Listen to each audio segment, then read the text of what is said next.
Qué bueno es tener este nuevo encuentro aquí en tu programa de Biblia Fácil. Bienvenido, tú que estás allí viendo este programa por la TV, viendo por redes sociales, por YouTube, por Facebook o por cualquier otro medio. Un grande abrazo para ti.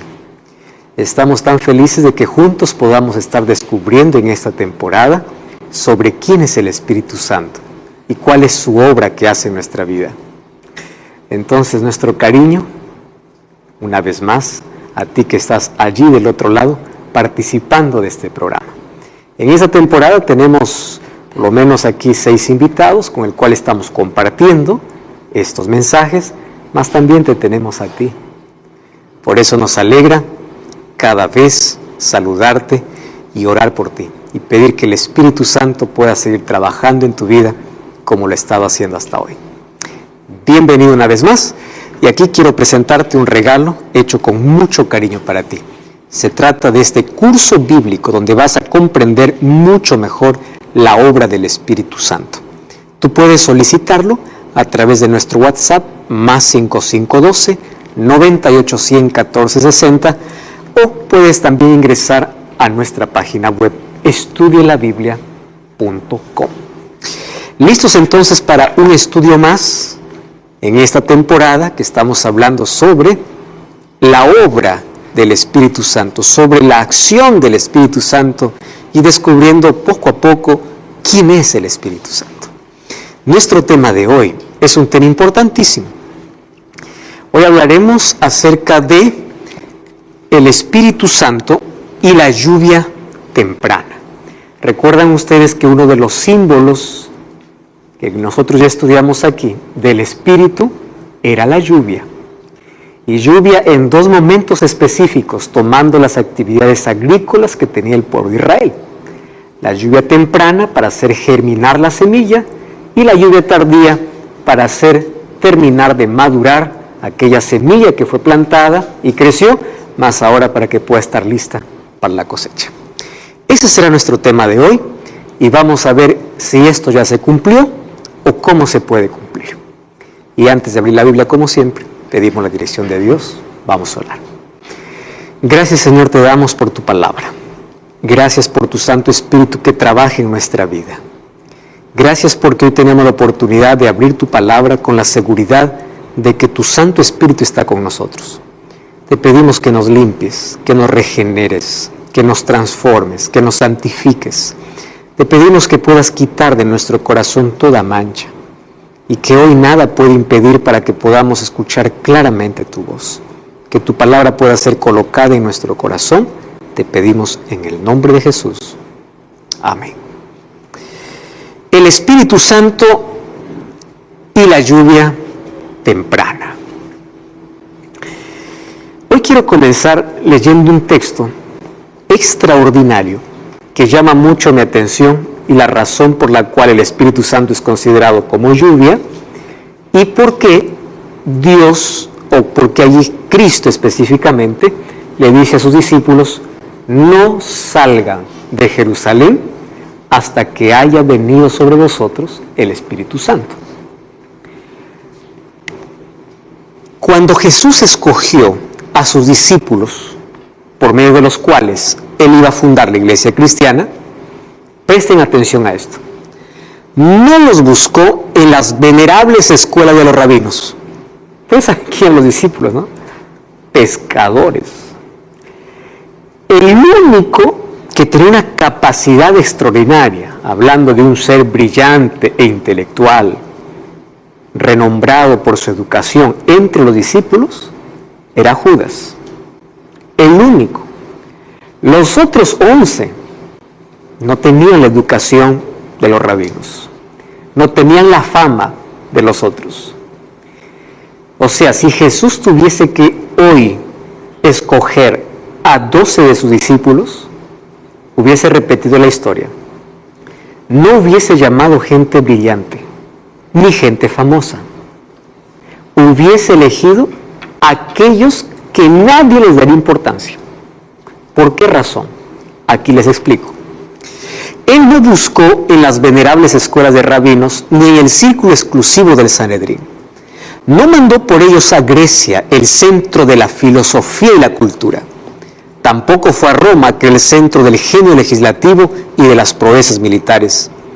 Para encontrarlos, recorrió las playas de Galilea y seleccionó a hombres humildes, cuyos corazones estuvieran dispuestos a humillarse para que Cristo lo fuera todo.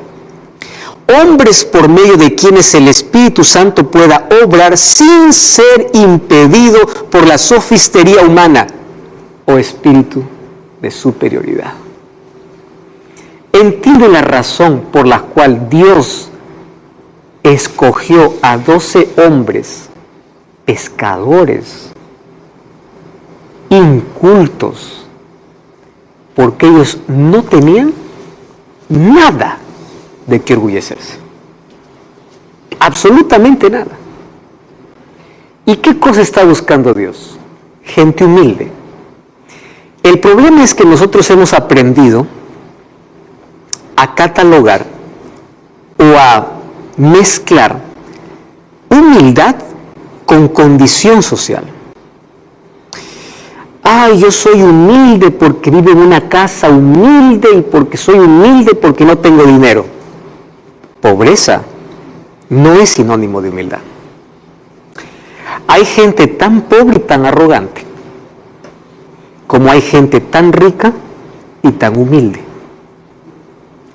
La humildad no tiene que ver con cuánto tengo en el bolsillo. La humildad tiene que ver con cuánto estoy dispuesto a reconocer a Dios sobre mi vida. Yo no puedo decir soy humilde si no dependo de Dios. Y la humildad es una actitud, o mejor, es el trabajo del Espíritu de Dios en el ser humano. La humildad se aprende cuando se camina con Cristo. Abran sus Biblias en Mateo capítulo 11, versículo 28. Es una invitación que Jesús hace para todos los seres humanos. Mateo capítulo 11, versículo 28. Venid a mí todos los que estáis trabajados y cargados, que yo os haré descansar. Primer acto, ir. ¿Correcto?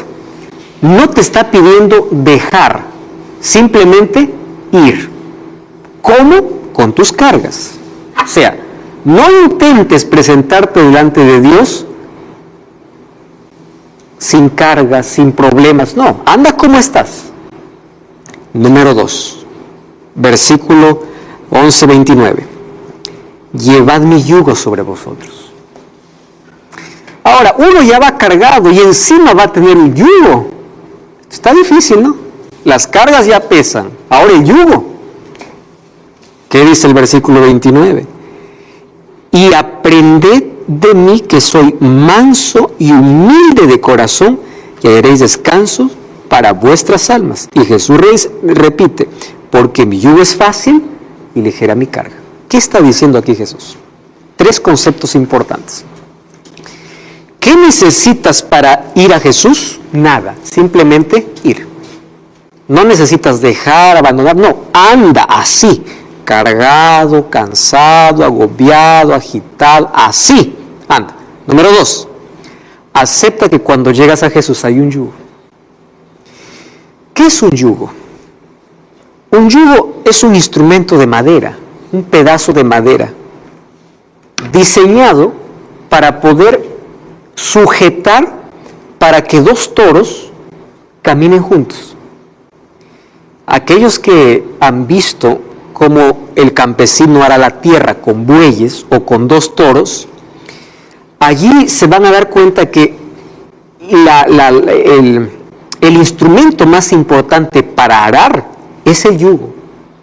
El yugo va a permitir que ambos animales puedan dar pasos iguales. Si alguien se quiere adelantar, el yugo le dice no, estás atado.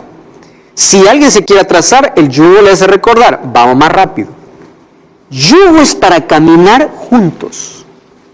Y Jesús dice, llevad mi yugo. O sea, yo te voy a poner algo en tu vida que te va a enseñar a caminar junto a mí. Y cuando tú caminas junto a mí, hay dos cosas que vas a hacer. Vas a aprender. ¿Qué vas a aprender? Que soy manso y humilde. O sea, la mansedumbre y la humildad es el resultado de caminar con Cristo. ¿Quién es un humilde? Aquel que reconoce su incapacidad y reconoce a Dios como su Señor.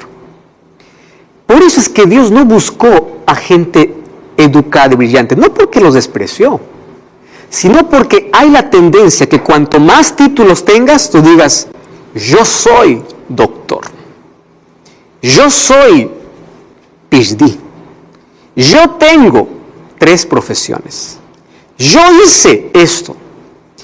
Hay mayor tendencia a que cuando tengas mayor capacidad, si en algún momento consigues algo, diga, pues es por mi capacidad. Pero estos pescadores, ¿qué podrían decir? Fueron con el peor carácter, deformados totalmente. Se fue un hijo del trueno, 2 hermanos, Juan y Santiago. Se fue un Pedro, que cada 10 palabras, 8 eran solamente maledicencias. Se fue allí un Tomás incrédulo. O sea, tú revisas a los discípulos, ninguno de ellos los hubiesen llamado hoy para formar parte de una empresa. Ninguno. Si Jesús hubiese colocado el currículum de los 12 para un empleo, los 12 hubiesen sido rechazados. Hubiesen dicho, bueno para nada. Estos no sirven. Pero ¿qué cosa veía Jesús? Jesús no quería capacidad o talento humano. Jesús quería personas vacías de sí mismas para llenarlas de su espíritu. Por eso el apóstol Pablo va a repetir ese concepto diciendo así: lo vil de este mundo escogió Dios. O sea, lo peor de este mundo para poder avergonzar a los sabios. Cuando Dios levanta a alguien, no lo levanta por su capacidad o habilidad. Lo levanta porque está dispuesto a vaciarse de sí mismo para ser llenados de Dios. Concepto clave. ¿Quieres ser lleno de su presencia? Vacía tu autosuficiencia. Concepto. Entonces, por eso es que Dios eligió a esos. Durante 3 años y medio, los discípulos fueron testigos de milagros. A ellos les fue explicado el significado de las parábolas. O sea, después de haber caminado con Jesús, obviamente que ellos deberían haber sido los más calificados de todos los hombres para llevar adelante la comisión de evangelizar. Porque para eso Dios les llamó, para expandir su reino. Después de haber caminado 3 años y medio con Jesús, ellos deberían estar preparados. Pero, aquí viene el pero, a pesar de todos estos privilegios, estaban completamente descalificados. O sea, continuaban en la misma situación para cumplir la comisión que le indican sus luchas por la supremacía y su abandono y negación al Señor. Eran totalmente incapaces para llevar a cabo la tarea designada hasta recibir la gran promesa que los capacitaría. Jesús ya llamó a aquellos que no había nada de qué orgullecerse. Pero aún así, cuando caminaron con Jesús, dentro del corazón de ellos se fue instalando un espíritu, obviamente estoy hablando de sentimientos que ellos fueron abrigando, que impedirían el trabajo del Espíritu Santo. ¿Qué espíritu es eso? De supremacía, de egoísmo, de disensiones, de luchas entre ellos mismos. Entonces, ¿qué cosa es lo que sucede? Por ejemplo, se desanimaron completamente al verlo morir en la cruz. ¿Qué cosa es lo que hicieron? ¿Dónde estaban los discípulos cuando Jesús estaba en la cruz? ¿Dónde estaba Pedro, Juan y Santiago cuando Jesús estaba orando en el Getsemaní? Durmiendo. ¿Dónde estaba aquel Pedro que decía yo contigo voy hasta la cruz? Corriendo. El único que se quedó al pie de la cruz junto a la madre de Jesús fue Juan, y a cierta distancia. ¿Y dónde estaban los otros 11? Uno que le había traicionado, el otro en el Getsemaní y los demás esparcidos. O sea, nadie estaba dispuesto a dar la vida por el Maestro. No comprendían la misión del Mesías. Por eso es que 2 hombres que iban para Emaús, iban hablando de las cosas que habían sucedido. ¿Y qué cosa decían? No puede ser. Ellos lo que lamentaban es, ¿cómo es posible que Jesús murió si nosotros teníamos la esperanza que Él iba a ser el rey judío? El rey que iba a restaurar. ¿Qué cosa iba a restaurar? La supremacía, porque ellos ahora estaban subyugados por el Imperio Romano. Ahora, fíjense lo que Jesús les dice. Vamos a Hechos capítulo 24, a Lucas capítulo 24, versículo 21. Lucas capítulo 24, versículo 21. Miren qué interesante lo que ellos dicen y lo que Jesús responde. 24, 21. Dice así: nosotros esperábamos que Él fuera el que había de redimir a Israel. Sin embargo, además de todo, hoy es el tercer día, pero esto no ha acontecido. ¿Cuáles eran las esperanzas de los discípulos? Que Él pueda ser un rey terrenal. Ellos no estaban pensando en un reino espiritual para el cual Jesús los había llamado. Vamos a Hechos capítulo 1, versículo 6. Aun cuando Jesús está yendo para el cielo, miren lo que pasa con los discípulos. Hechos 1, 6. Entonces los que se habían reunido le preguntaron diciendo: Señor, ¿restaurarás el reino de Israel en este tiempo? Jesús está por ascender al cielo y ellos continuaban con la idea de que Jesús iba a restaurar un reino. ¿Dónde? Terrenal. ¿Qué le responde Jesús? No os toca a vosotros saber los tiempos o las ocasiones que el Padre puso en su sola potestad. Versículo 8. Pero recibiréis poder. ¿De qué está hablando el Espíritu Santo? Ahora presten atención aquí. Mientras Jesús está tan preocupado por dejar las últimas instrucciones a sus discípulos, su mente de ellos continúa en: ¿habrá reino? ¿Habrá reino aquí? Jesús le dice: eso no les compete saber a ustedes cuándo va a ser eso. Pero vuelve al tema. ¿Cuál es el punto principal? Recibiréis el Espíritu Santo. ¿Cuál es el último mensaje que Jesús dio para toda la gente que estaba reunida? Ustedes recibirán poder. Porque en el versículo 11 dice que Jesús se elevó al cielo. Lo último que Jesús dijo: esperen al Espíritu Santo. Ellos estaban atados por el materialismo y encadenados por prejuicios nacionales, condenados al fracaso sin el Espíritu Santo. Entonces Jesús ya les había dado la comisión. ¿Cuál es la comisión? Mateo 28, 18 al 20. Toda potestad me es dada en el cielo. Primero Jesús les dice: poder, toda potestad me es dada. Vayan, hagan discípulos, bauticen en nombre del Padre, del Hijo y del Espíritu Santo, enséñeles que guarden las cosas y yo estoy con vosotros todos los días. Muy bien, pero ¿cómo podrían hacerlo ellos? Entonces es imposible, ellos no podrían hacer ese trabajo. ¿Qué cosa hace Jesús? Tiene que enviar el Espíritu Santo. Y miren la recomendación de Jesús. Yo voy a pedir allí que Fabiola puede leer el texto de Lucas 24, 29, por favor. Dice: He aquí yo enviaré la promesa de mi Padre sobre vosotros, pero quedaos vosotros en la ciudad de Jerusalén, hasta que seáis investidos de poder desde lo alto. Muy bien. ¿Qué cosa le dice Jesús? La promesa va a venir. ¿Cuál era la promesa? La venida del Espíritu. Pero por favor, quédense hasta que sean investidos.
de poder. O sea, la obra que yo les he dicho que hagan, quiero que se les quede claro, dice Jesús, no es de ustedes, es mía. La obra de poder llevar el evangelio al mundo no es de la iglesia, es de Dios. La iglesia es el medio,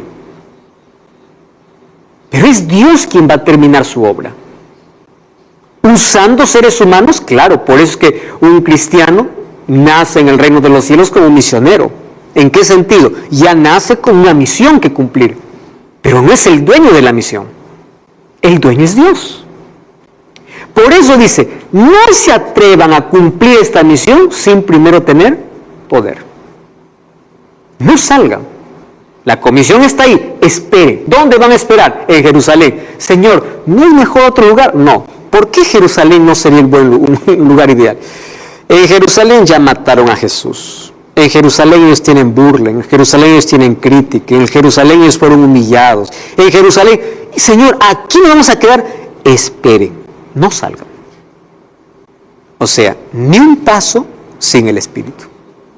Que el Espíritu llegue. Ahora sí, ustedes podrán hacer eso. Entonces, antes de ir es esperar. Para los discípulos fue esta, para nosotros es ir. ¿Por qué? Porque el Espíritu Santo ya descendió en el Pentecostés. ¿Correcto? Y desde que descendió en el Pentecostés, el Espíritu Santo trabaja continuamente. Esta orden fue para los discípulos. No salgan, primero esperen hasta que llegue el Espíritu. Pero desde que el Espíritu llegó, la iglesia tiene que salir, investida de poder, claro, lleno del poder para que tenga resultados. Lo que necesitamos es el bautismo del Espíritu Santo. Sin él no estamos más preparados para ir ante el mundo que los discípulos estaban después de la crucifixión de Jesús. No podemos hacer ninguna obra para Dios sin el poder del Espíritu. Eso es totalmente imposible. La predicación de la palabra sería inútil sin la continua presencia y ayuda del Espíritu Santo. Este es el único maestro eficaz de la verdad divina. Únicamente cuando la verdad vaya al corazón acompañada por el Espíritu, vivificará la conciencia y transformará la vida.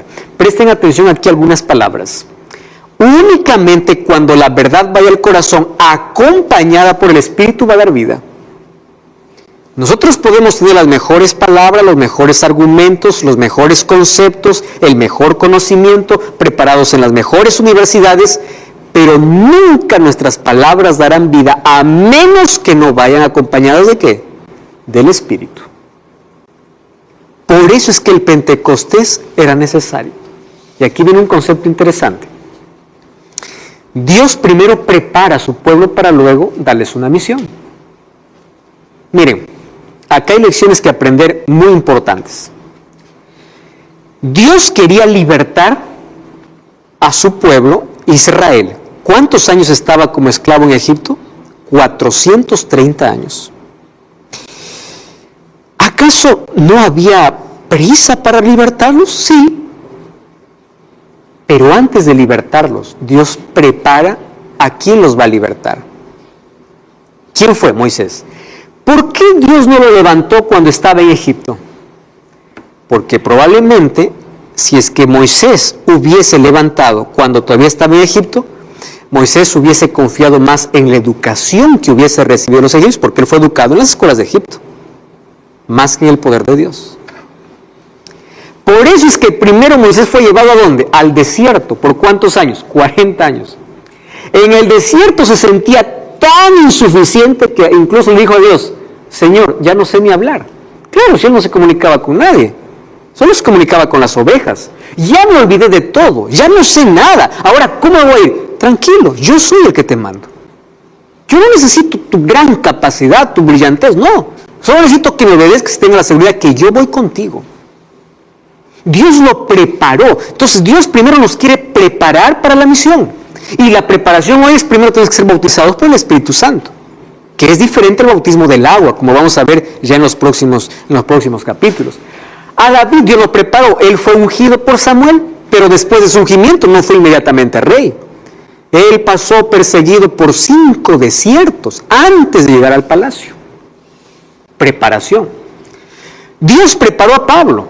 Después que se encontró en el camino a Damasco, ustedes saben que él fue por lo menos 3 años en silencio, estuvo preparándose para ser el apóstol de los gentiles. ¿A los cuántos años Jesús comenzó su ministerio? A los 30 años. O sea, él esperó 30 años para comenzar. ¿Esos 30 años de qué fueron? De preparación. Entonces Dios te dice, yo tengo una misión especial, pero prepárate. Tú no puedes ir sin poder, sin el Espíritu. Y ese bautismo del Espíritu necesitamos todos los días para hacer todas nuestras actividades, especialmente cuando se trata de la misión. Ahora, Hechos capítulo 1, versículo 4 y versículo 5.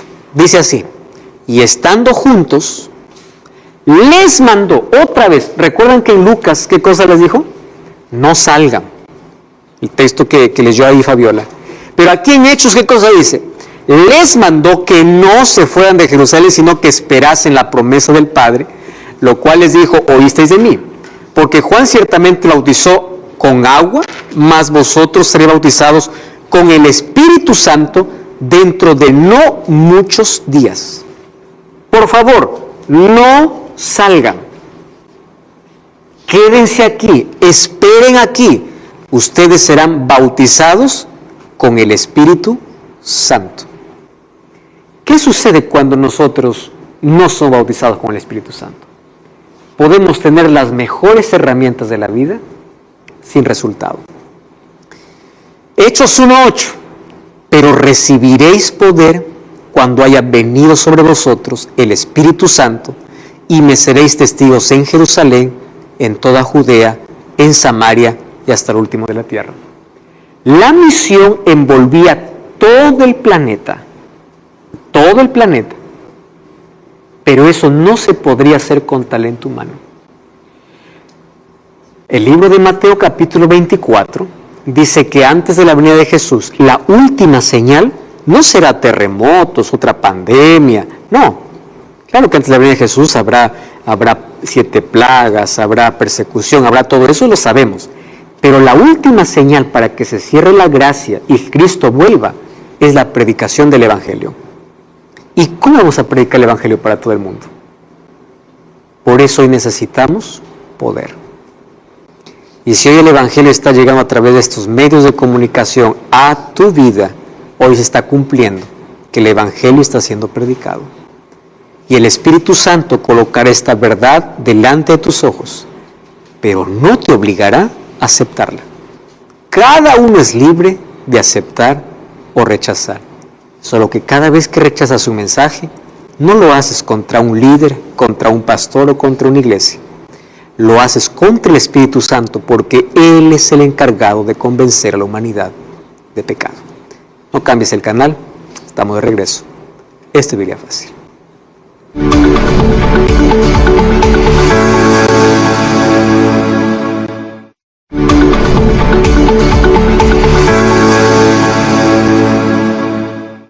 Estamos de regreso en tu programa Biblia Fácil. Estamos hablando hoy sobre la lluvia temprana.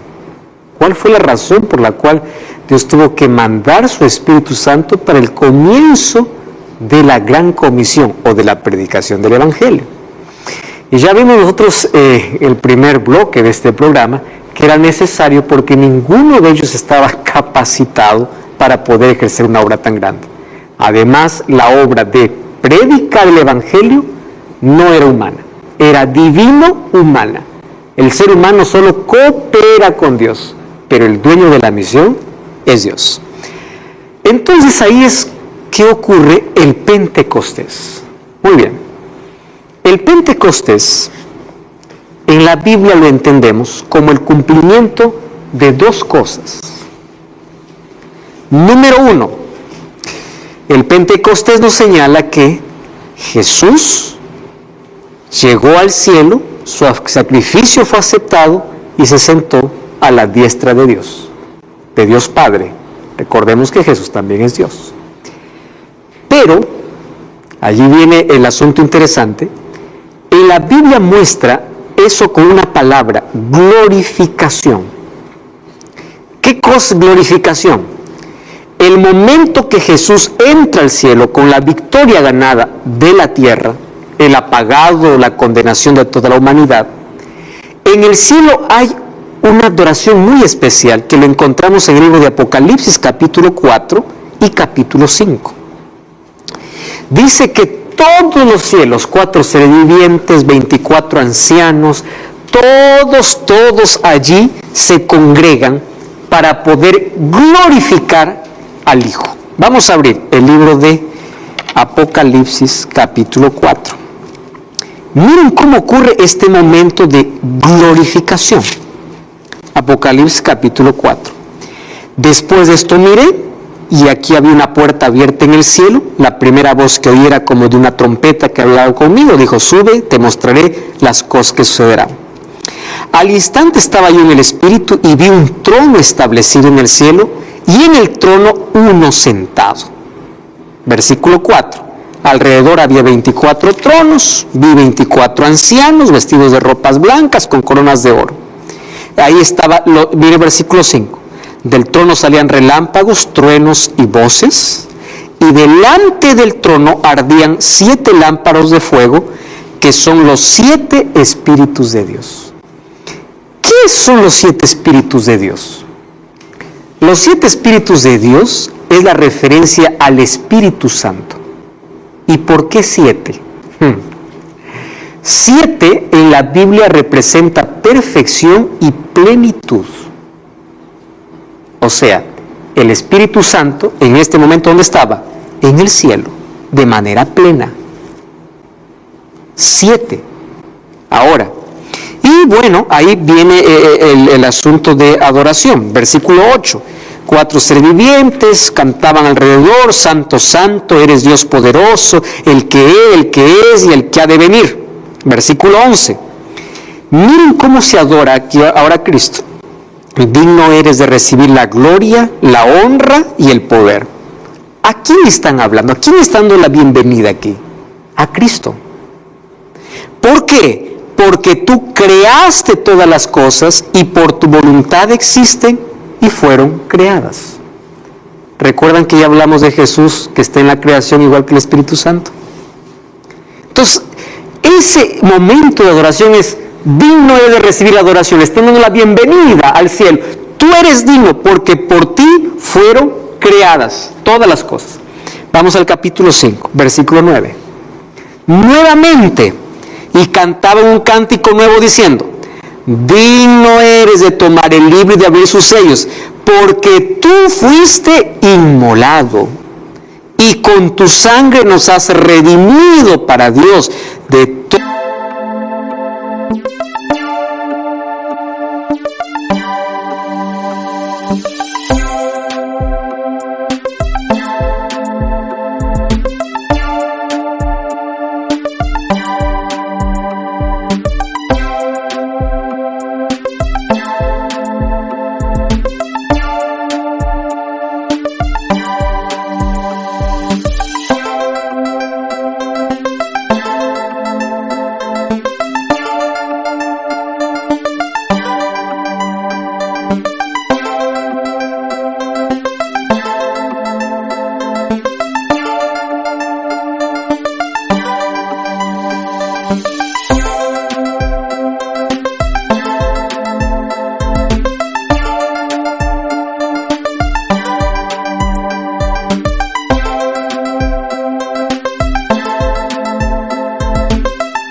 todo linaje, lengua, pueblo y nación, y nos has hecho para nuestro Dios un reino y sacerdotes, y reinaremos sobre la tierra. ¿A quién están adorando? A Jesús.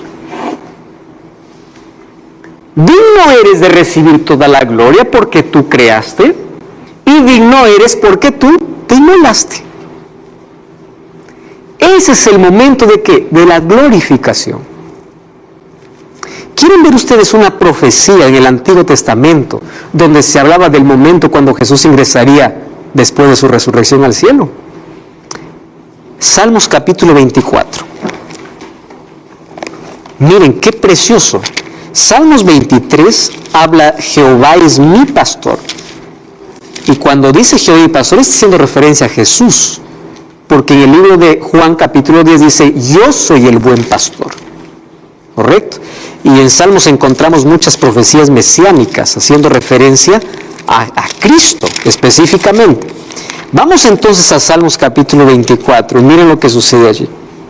Versículo 7. Alzad puertas vuestras cabezas, alzaos vosotras puertas eternas. No está hablando de cosas terrenales, está hablando de cosas celestiales. Alzaos puertas eternas y entrará el Rey de Gloria. ¿Quién es este Rey de Gloria? Jehová el fuerte y valiente, poderoso en batalla. Alzad puertas vuestras cabezas, alzaos vosotras puertas eternas y entrará el Rey de Gloria. Y un grupo preguntaba, ¿quién es el Rey de Gloria? Es Jehová de los ejércitos, el Rey de Gloria. ¿Quién es este que está entrando? Jesús. Es una profecía mesiánica. Y si ustedes se dan cuenta, en el capítulo 22, ahí está hablando del sufrimiento de Jesús. Miren lo que dice allí el versículo 12. Me han rodeado muchos toros, fuertes toros de Basán me han cercado. Abrieron contra mí su boca como león rapaz y rugiente. He sido derramado como el agua, todos mis huesos se descoyuntaron. Mi corazón fue como cera derritiéndose dentro de mí. ¡Wow! Como un tiesto se secó mi vigor, mi lengua se pegó a mi paladar y has puesto en polvo la muerte.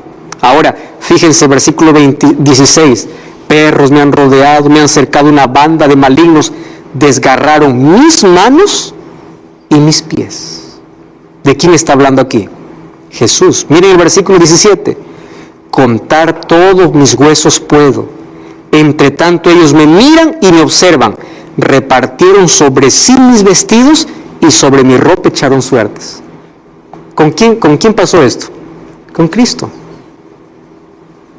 Entonces el capítulo 22 habla de la angustia y del sufrimiento de Jesús. El capítulo 23, el cuidado de Jesús por su pueblo. Y el capítulo 24, de la entrada de Jesús al santuario, al cielo. Por eso es que Juan capítulo 7, versículo 39 dice que el Espíritu Santo todavía no había descendido. ¿Por qué? Porque Jesús aún no había sido glorificado. Entonces lo primero que entendemos es que en el Pentecostés, cuando descendió el Espíritu Santo, ¿qué cosa había sucedido en el cielo? Cristo estaba entronizado. Cristo ahora había sido adorado. Y cuando Cristo ya entró allí en el cielo y entró al santuario para ser nuestro intercesor, el Espíritu Santo descendió a la tierra para continuar la obra. Ahora, ¿saben a qué horas ocurrió el Pentecostés? 9 de la mañana. Miren cómo se cumple todo perfectamente. ¿Saben qué cosa se ofrecía a las 9 de la mañana? El sacrificio matutino. Y cuando aquí en la tierra se ordenaban sacerdotes, se los hacía en ese primer horario, a las 9 de la mañana. Para entender un poquito el Pentecostés, vamos a tener que entender un poquito el plan de salvación como Dios reveló al pueblo de Israel a través del santuario. El pueblo de Israel tenía 7 fiestas al año. Todas estas fiestas representaban el ministerio de Cristo. La primera era la fiesta de la Pascua. La fiesta de la Pascua representaba la muerte de Jesús para librarnos de la esclavitud del pecado. Solo que después de la Pascua venía la fiesta de las primicias. Y la fiesta de las primicias siempre se celebraba un día domingo, justo pasando la fiesta de la Pascua. Entiendan bien esto, primicias, ¿correcto? A partir de esa fiesta, esperaban 50 días hasta la próxima fiesta. ¿Cuál sería la próxima fiesta? La fiesta de la cosecha, que se conoce como la fiesta del Pentecostés. ¿Por qué Pentecostés? Penta es 50 días después. ¿50 días después de qué? De la fiesta de la Pascua. ¿Y cuándo se celebraba la fiesta de la Pascua? También cae un domingo. Ahora, ¿qué tiene que ver estas fiestas con Jesús? Jesús murió un día viernes. El día sábado descansó en su tumba y el día domingo resucitó. Porque el apóstol Pablo dice que Jesús llegó a ser nuestra primicia. ¿Primicia de qué? De todos aquellos que murieron y resucitaron. Primicia.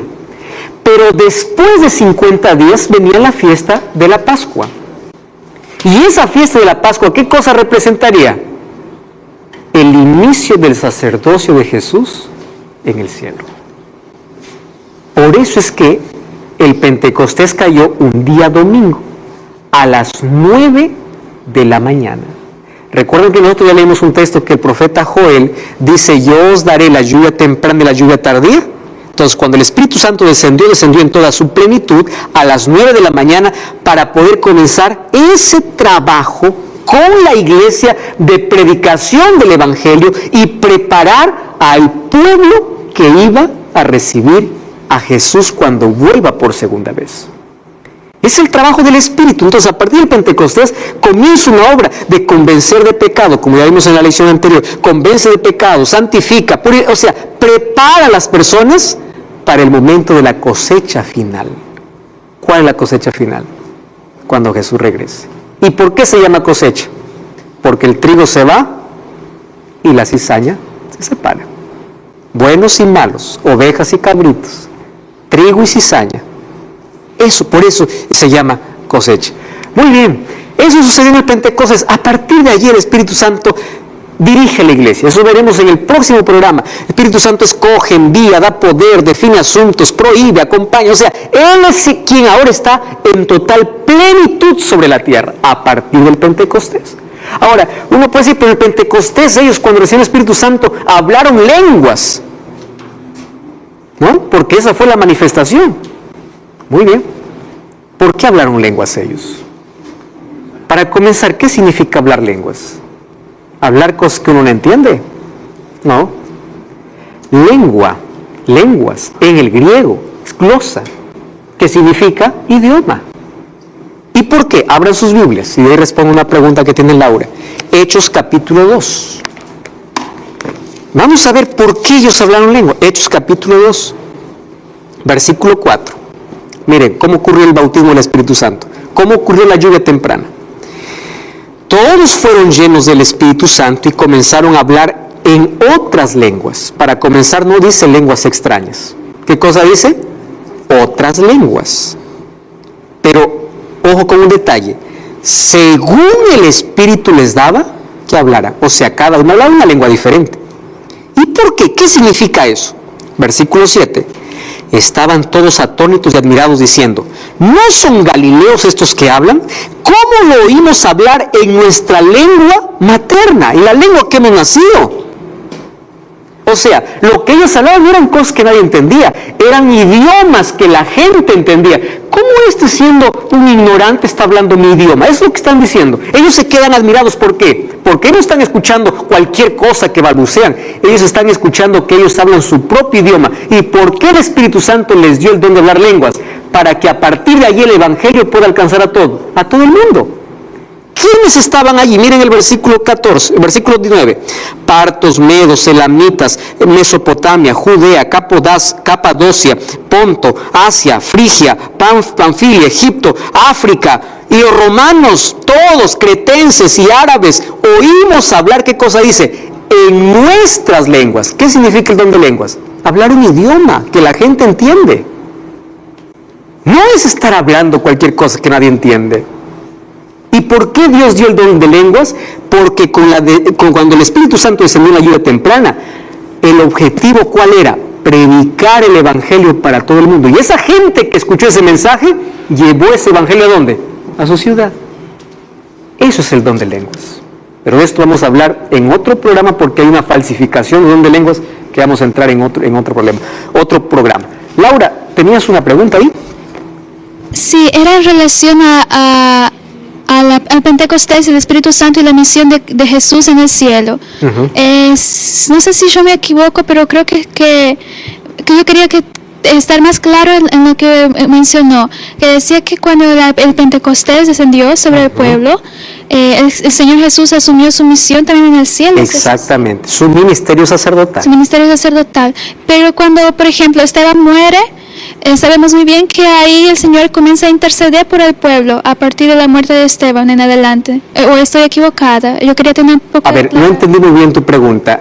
¿Quién comienza a interceder? ¿Es Jesús? Sí, entonces yo quería saber en qué mismo momento específico, porque yo escuché también que cuando Esteban muere, se cierra la puerta de gracia para el pueblo de Israel. Sí. No. Sí. Cuando Esteban muere se cumple una profecía de las 70 semanas, que era la oportunidad para el pueblo de Israel para continuar siendo la luz de las naciones y la salvación pasa de manera general para los gentiles. Uh-huh. Ya no hay exclusividad de un pueblo, ¿correcto? Okay. Uh-huh.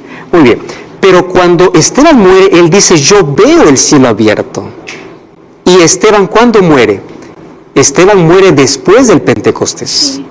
Entonces, ¿Jesús dónde estaba? Ya estaba en el santuario. Entonces fue antes mismo. No fue antes. Esteban muere después